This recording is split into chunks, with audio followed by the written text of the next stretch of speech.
Welcome to the Script Mistress podcast, where we dive into the world of screenwriting and hopefully playwriting at some point here. I am your host, Amber Bosworth, and I couldn't be more excited to share this episode with you.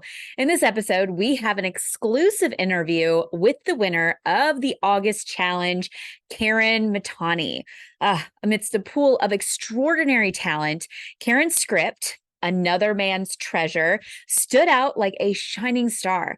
The challenge that month centered around an image of like an antique bicycle from the past. Kind of felt a little bit 60s, 70s vibes there. And I also kind of put out a theme, which is totally they don't have to do it. It's just a suggestion. But the theme was about bringing the past to life. And Karen totally rose to that and incorporated both the theme and the image.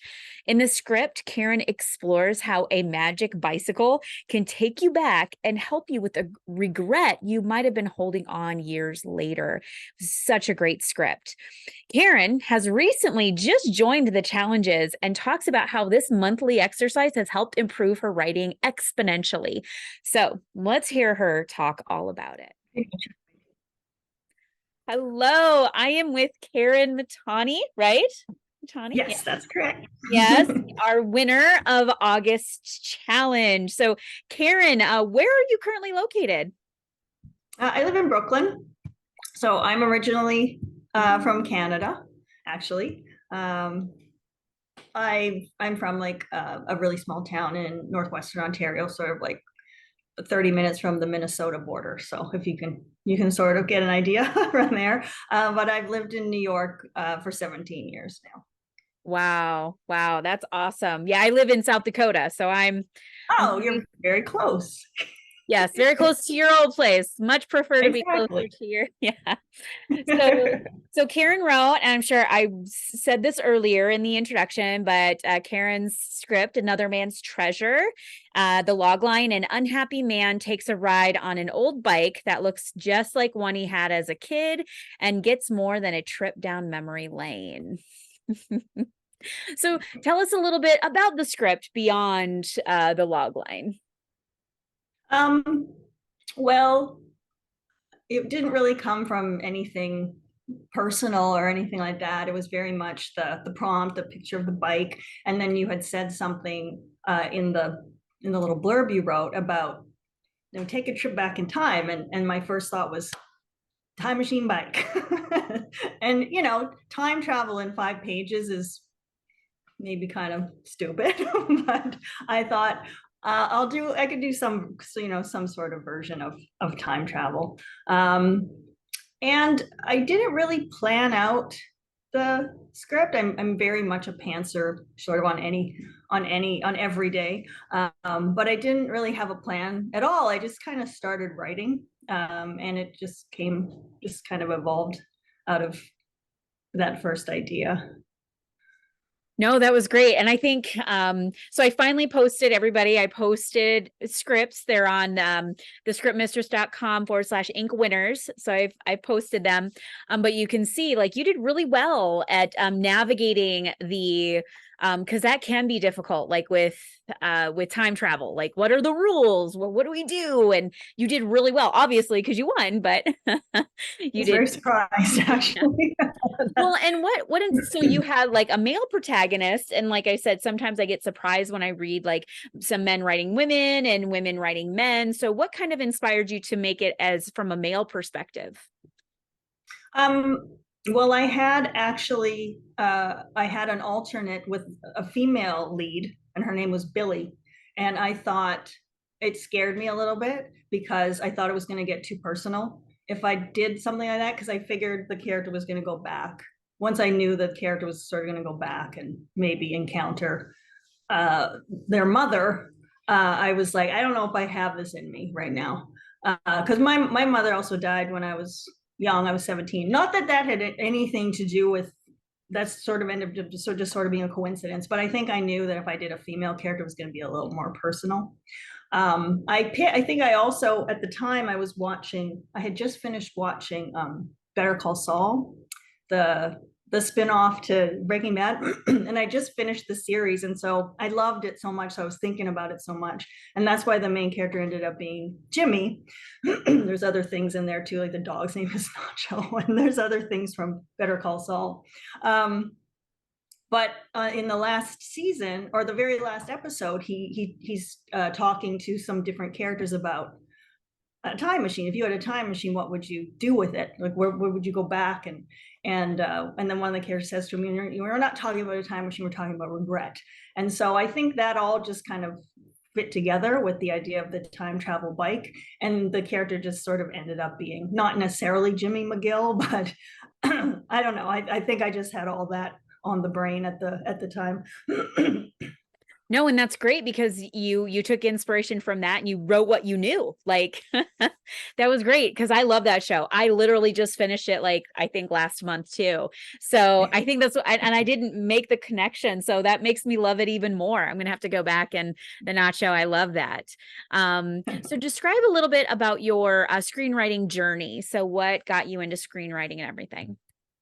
I just started screenwriting about 3 years ago. I've always written, like I think most people who write. You're like I've been writing since I was a child, but then there have been big chunks in my periods of time in my life where I haven't written at all, and so it was right. My daughter's 12 now, so before she was born, I was writing a bit, and I was writing short stories.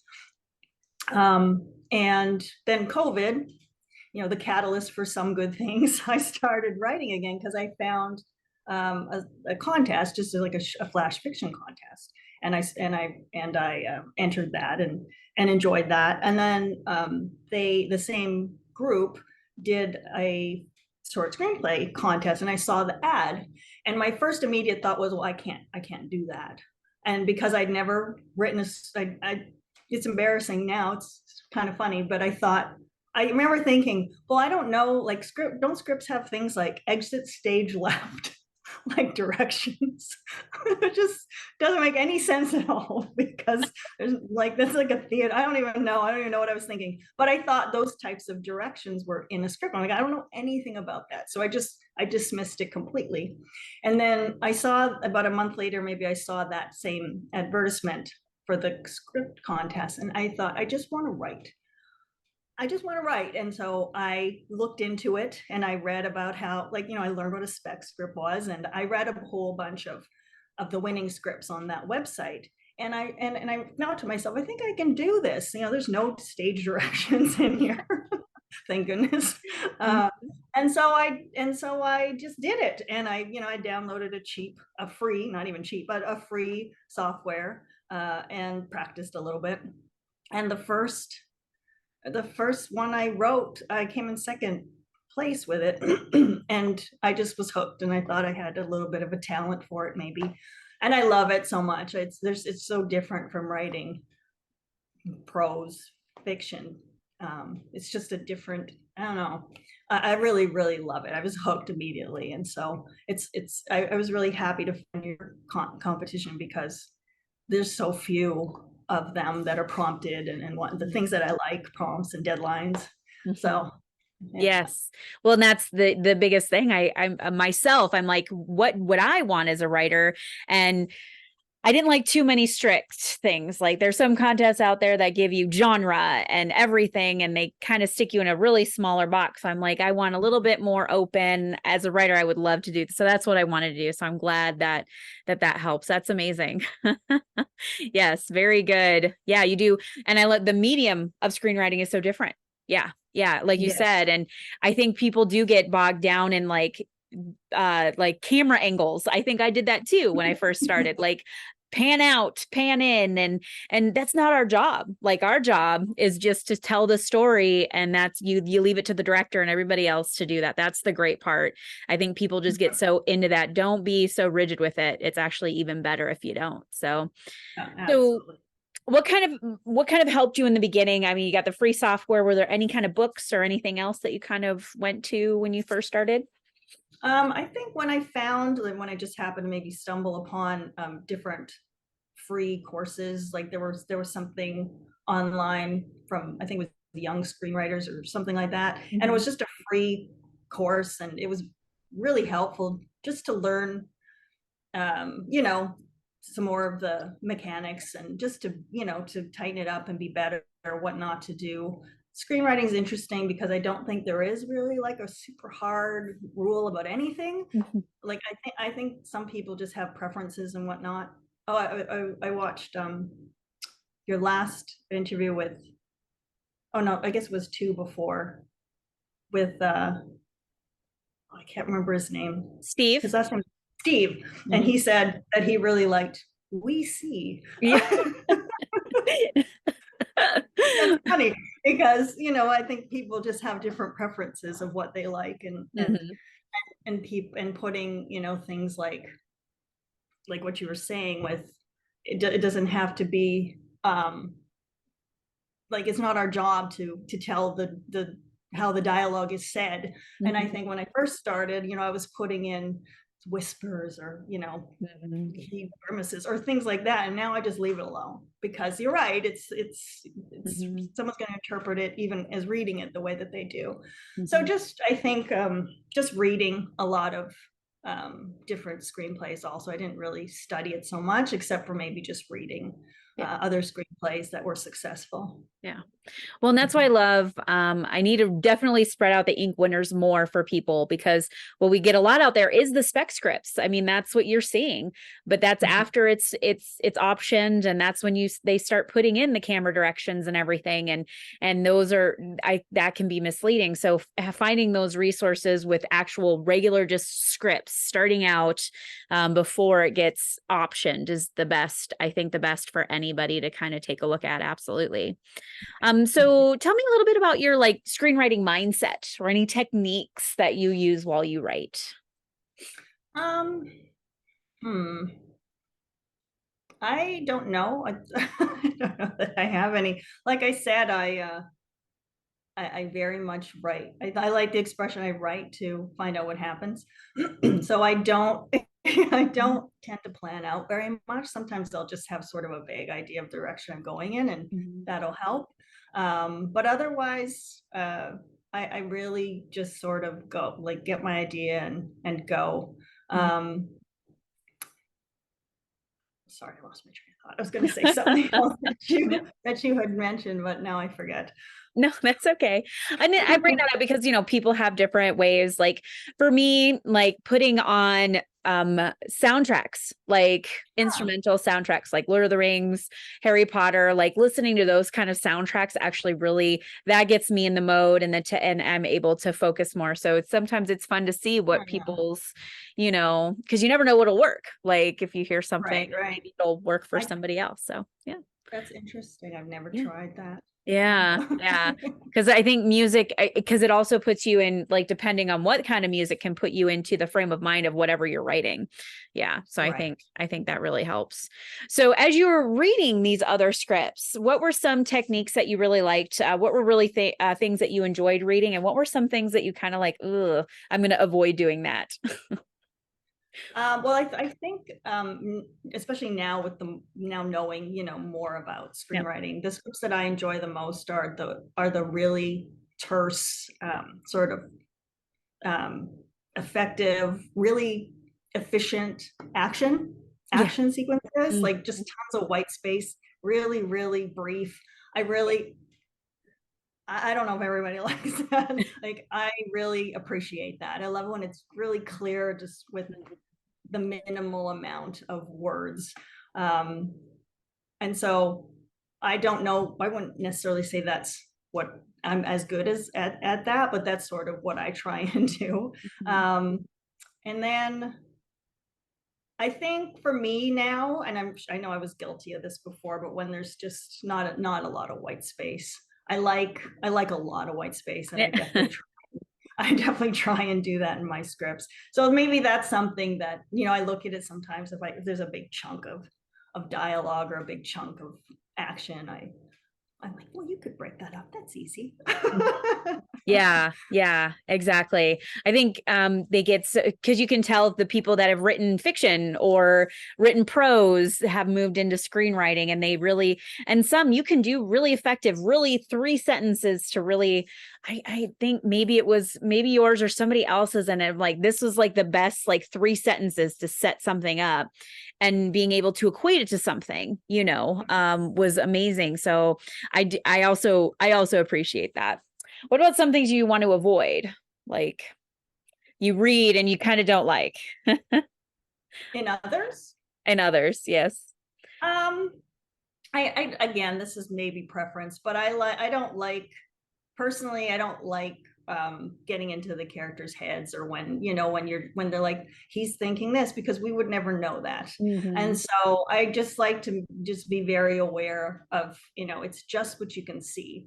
And so I don't, and I know that, I think, I mean, when you're doing something and you're very popular and famous, or because I've watched some table reads on YouTube of the big shows, and Yeah. they tend to do that. They'll talk about what the character is feeling, but I guess you can do that when you're like, you know, you're famous Yes. and you're very successful. But for me, I think I really try to avoid that, and I find it distracting if I read it in a script.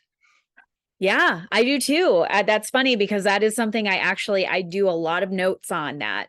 Like if like he's feeling sad, then show us what that looks like. Yeah. Does he scrunch up into himself? Does he shake a little bit? Is he swallowing a lump in his throat? Like you can't, yeah, with screenplays, you can't write what he's thinking, especially you can kind of equate it to something, like maybe he looks off, like he's thinking of something hard.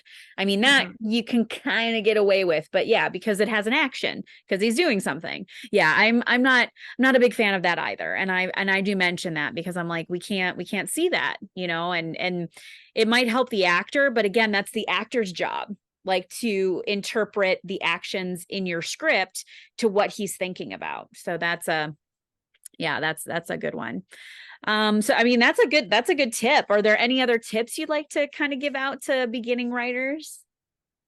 I think another one sort of along those lines is I had read or was told once that whatever you describe is what you want the camera to see. So you Mhm. don't have to put zoom in on, or you don't have to put those types of things, because again, that's not our job. So if you want someone to look, if you want the lips, or if you want the hands or something like that to be what the I guess what the reader or what the person is seeing, then you just describe that. You Mhm. don't have to write zoom in on hands. You can just write what the hands are doing. So Exactly. That's a big thing too, or cut to, and can be effective. Yes. Yeah, that right. can I be. like cut too also. When it's the same scene, but you're moving fast or something. I like that smash cut too. I don't think I've ever used it. It's fun to read that. Yeah. Oh, my son found a spider. He's freaking out. Oh, So is there any place, so are you just focusing now on screenplays, or are you doing anything else or writing anything? I do a lot of just short story competitions, just because again, I find for me what works best for me is prompted, deadline driven, you know, uh, uh, tasks, if you will. So I do, yeah, the reason I'm not doing the thing to screen this week is because I have 2 others this weekend and I couldn't squeeze a third. So yeah, just a lot of other short story. No, that's good. That's good. So do you have anywhere where we can catch your writing, or anywhere besides the Ink Winners website? I don't yet know. Maybe I'll make I haven't made like a website or anything for myself, but I think I don't know. I'm a little shy about. I post my things on forums and whatnot, but as soon as the thing's over, I usually take it down. I don't know why. I think it's a little bit of a I don't know what it is. I have to get over it though, I think. No, that's just kind of where I have a shameless plug for anybody that has somewhere where they can go if they have one. So I just kind of stick it in there. And no, I Thanks. totally Maybe one day. understand. I only have the website because I run this, so I kind of just put it all on there. So I get it. So, and then the last question: what was your favorite part about writing for Ink to Screen for the Script Mistress? Oh, I was just so happy to have the 5 page. It's my favorite length. I think it's just amazing what you can do. It's kind of surprising every time how much you can do with 5 pages. And it's a challenge, and I really really enjoy it. And so I liked that. The prompts are different because I think usually, like you said, you get a genre, you get a this, you get a that, and so to get the just the picture is it just makes you think differently, I think, because I can just go anywhere. Mm-hmm. So I enjoyed that. I enjoyed the prompt also. Yeah.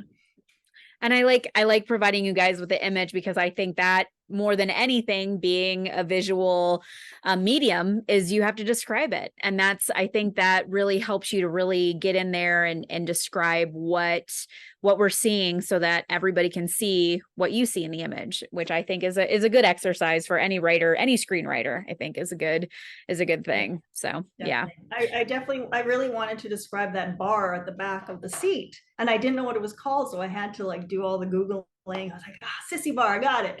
Yeah. But I really wanted that in there. Mm-hmm. So, you learn things too while you go.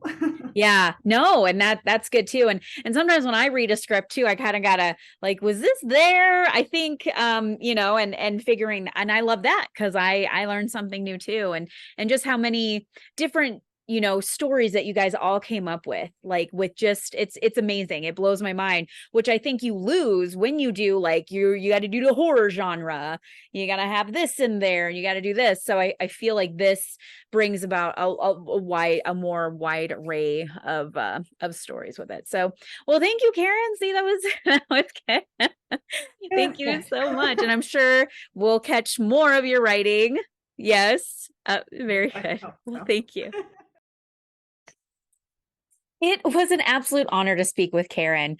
I love learning about other writers' processes as they come to this industry with no experience, but a passion for the medium. I just, it blows my mind sometimes, like how amazing these writers, but usually, the writers do come from like a background in something else, whether it's prose, poetry, or other like fiction or anything like that. But they do come in just knowing that screenwriting is unique and is different than all those other ones, and they get really good at it by just doing it. And that's the whole point of the Ink to Screen challenge that I run monthly, is just to get in there and do it, writing a 5-page script so you get to understand the flow of a full script in such a small scale.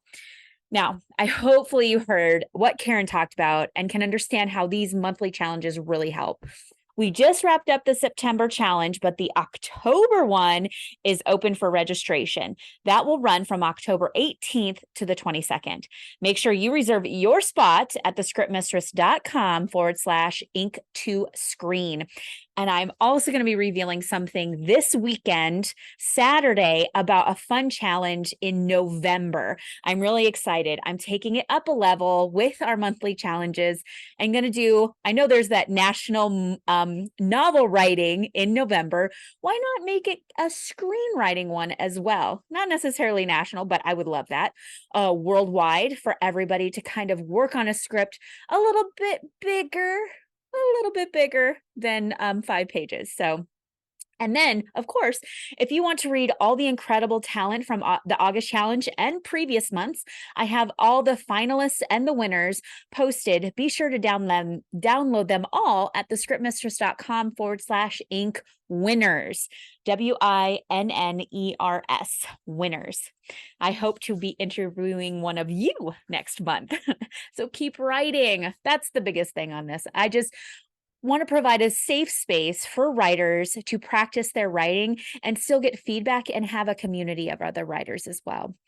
Now, the writing action, I know we finished the archetype series a while ago. Last week or a couple weeks ago, I did the script writing Bible, which was amazing. And you should really get that download if you want. But I really just love sharing the free log line cheat sheet, because log lines, I can't stress it enough. Log lines are like the lowest hanging fruit when it comes to your script. That is your elevator pitch. That's something you're going to put out there when you're trying to sell your work. So it is so important to get really good at writing log lines for your finished completed works. You don't necessarily have to do it right away, but once you finish a script and you can't get the log line down, then that means there is something inherently wrong with your full script, and you need to look into that. So you can download it at this episode's page, thescriptmistress.com/scene 42. Scene 42.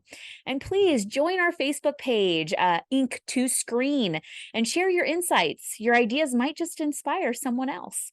Now, thank you for tuning in to this episode. Your feedback means the world to me. If you have any podcast ideas that you think could be helpful, feel free to email me at amber@thescriptmistress.com. And don't forget to like and follow this show wherever you're listening. Until next time, happy writing, and talk to you soon.